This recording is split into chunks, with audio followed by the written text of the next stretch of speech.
इस सदी की सबसे महान वैज्ञानिकों में से एक स्टीफन हॉकिंग का कहना था कि हमारी पृथ्वी को एस्टेरॉइड इम्पैक्ट से एक बहुत बड़ा खतरा है। उनके मुताबिक दो चीजें जो इंसानियत को चुटकियों में खत्म कर सकती हैं, वो है न्यूक्लियर वॉर और एक एस्टेरॉइड इम्पैक्ट। अंतरिक्ष में लाखों एस्टेरॉइड मौजूद हैं, जो लगातार सूर्य का चक्कर लगाते रहते हैं।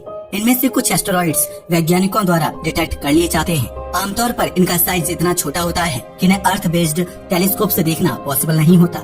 यही कारण है कि ज्यादातर एस्टेरॉइड्स की डिस्कवरी उनके टकराने के कुछ घंटे पहले होती है, जब वह पृथ्वी के नजदीक आ चुके होते हैं। हाल ही में नासा के वैज्ञानिकों ने एक ऐसे एस्टेरॉइड को डिस्कवर किया है जो साल 2038 में हमारी पृथ्वी से टकरा सकता है।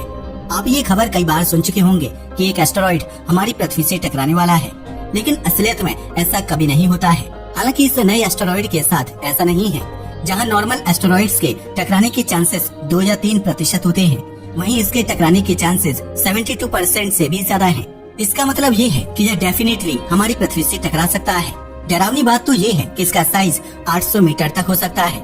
इतनी विशाल एस्टेरॉइड एक मीडियम साइज देश की पूरी आबादी को खत्म कर सकते हैं, जो हमारी पृथ्वी के इकोसिस्टम के लिए बिल्कुल भी अच्छा नहीं होगा।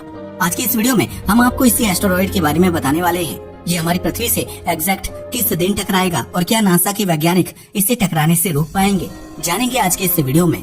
हाल ही में हुई एक मीटिंग में नासा और 100 दूसरे ऑर्गेनाइजेशन के अध्यक्षों ने एनईओज और उनके खतरों पर चर्चा की।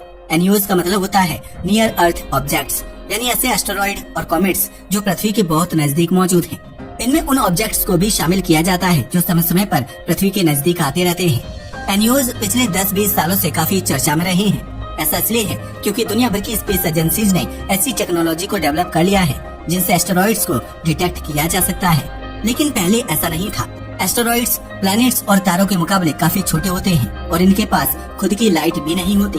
इसके अलावा इनकी काली चट्टानी सतह सूर्य की रोशनी को ज्यादा अच्छे से रिफ्लेक्ट नहीं कर पाती, जिससे ये अंतरिक्ष के अंधेरे में छिपे रहते हैं। यही कारण है कि इन्हें ढूंढना इतना कठिन होता है। एक दूर के एस्टेरॉइड को अर्थ बेस्ड टेलीस्कोप से ढूंढना भूसे में सुई ढूंढने के बराबर होता है। समय समय पर नासा दूसरी संस्थाओं के साथ मिलकर ऐसी मीटिंग्स करता रहता है, जिसमें एनईओज और उनके खतरों के बारे में चर्चा की जाती है। 2024 में हुई इस मीटिंग में वैज्ञानिकों ने एक विशाल एस्टेरॉइड की चर्चा की जो पृथ्वी की ओर बढ़ रहा है। इसका साइज 80 से 800 मीटर के बीच में है और यह 2038 में हमारी पृथ्वी से टकराने वाला है। जहां नॉर्मल एस्टेरॉइड के टकराने के चांसेस 2 या 3% होते हैं, वहीं इस एस्टेरॉइड के टकराने के चांसेस 72% हैं। इतनी हाई परसेंटेज को बहुत डेंजरस माना जाता है और इस स्थिति में एस्टेरॉइड से बचना ऑलमोस्ट इम्पॉसिबल हो जाता है। नासा के वैज्ञानिक यह चेक करना चाहते थे कि क्या उनके पास कोई ऐसी टेक्नोलॉजी है जिससे ऐसे खतरे को टाला जा सके। अगर आप स्पेस साइंस में रुचि रखते हैं तो आपको डार्ट मिशन के बारे में तो पता ही होगा। इस मिशन में नासा ने एक सैटेलाइट के जरिए एक एस्टेरॉइड की दिशा को चेंज कर दिया था। वह यह टेस्ट करना चाहते थे कि इम्पैक्ट टेक्नोलॉजी के जरिए एस्टेरॉइड से बचा जा सकता है या नहीं। फॉर्चुनेटली डार्ट मिशन पूरी तरह से सक्सेसफुल रहा। इसका सीधा सा मतलब ये है कि एस्टेरॉइड को हल्का सा धक्का देने से उसकी दिशा को चेंज किया जा सकता है। लेकिन 2024 की मीटिंग में डिस्कस हुए एस्टेरॉइड का साइज बहुत ज्यादा है। इतने बड़े एस्टेरॉइड के रास्ते को एक सैटेलाइट के जरिए चेंज करना बहुत ही मुश्किल चीज है। एक सिमुलेशन बनाने से नासा को यह पता चला कि वैसे एस्टेरॉइड से किसी भी तरीके से नहीं बच सकते हैं। कुछ वैज्ञानिकों ने लेजर अटैक टेक्निक को भी प्रपोज किया, लेकिन उसके जरिए भी एस्टेरॉइड के खतरे को नहीं टाला जा सकता।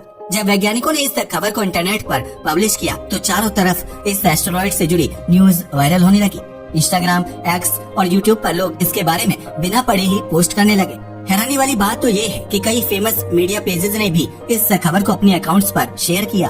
असल बात तो ये है कि ऐसा कोई भी एस्टेरॉइड हमारी पृथ्वी की तरफ नहीं आ रहा है। नासा ऐसे हाइपोथेटिकल सिमुलेशंस पर अक्सर चर्चा करता रहता है ताकि वर्स्ट केस सिनेरियो के लिए रेडी रहा जा सके। आप उनकी ऑफिशियल वेबसाइट पर खुद ही चेक कर सकते हैं कि उन्होंने इस पूरे सिनेरियो को हाइपोथेटिकल बताया है, यानी इसके होने के चांसेस ऑलमोस्ट इम्पॉसिबल है।